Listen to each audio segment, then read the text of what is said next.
जालन्यातील नावाजवळ बस आणि कंटेनरचा अपघातात 3 ते 4 जण जागीच ठार तर 15 ते 20 प्रवासी जखमी। जालन्यातील सिंदखेड राजा रोडवरील नावाजवळ बस आणि कंटेनरचा समोरासमोर भीषण अपघात झालाय। हा अपघात आज शनिवारी दुपारी झालाय। मालेगाव इथून जालना मार्गे सिंदखेड राजा वाया माहूरगडकडे जाणाऱ्या बस क्रमांक MH14 BT 4276 ला समोरून भरधाव वेगात येणाऱ्या कंटेनर क्रमांक MH13 AX 2682 न धडक दिल्यानं बसचा समोरचा भाग चक्काचूर झाला असून या अपघातात 3 ते 4 जण जागीच ठार झाले तर 15 ते 20 प्रवासी जखमी झालेत। जखमींना जिल्हा रुग्णालयात दाखल करण्यात आले। दरम्यान कंटेनर चालकानं मद्यप्राशन केल्याचं सांगण्यात येत असून घटनास्थळी पोहोचलेल्या तालुका पोलिसांनी जखमी व मृतकांचे शव जिल्हा सामान्य रुग्णालयात पाठवले।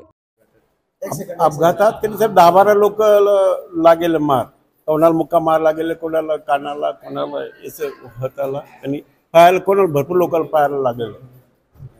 तुम्ही स्वतः गाडीत होता, कशामुळे अपघात झाला असेल आणि कुठं झाला हा अपघात? कसं झालं ते ड्रायव्हरलाच माहिती आहे साहेब। आपल्याला आम्ही पाठीमाग होतो, मागच्या सीटमध्ये आहे ना, दोन पुढं समजा पाठीमागच्या साईडला होतो आम्ही। काही लोक उभे होते, 10-12 लोक उभे होते, गाडी फुल भरलेली होती। गाडी कुठून कुठे जात होती? गाडी म्हणजे ते मी तर संभाजीनगरहून बसलेले, नांदगाव डुबीची गाडी होती, ती चालली होती माहूरगडला। समोरून आश्रय आला, ते आता ते कसं झालं हे ते दोन्ही ड्रायव्हर सांगू शकते।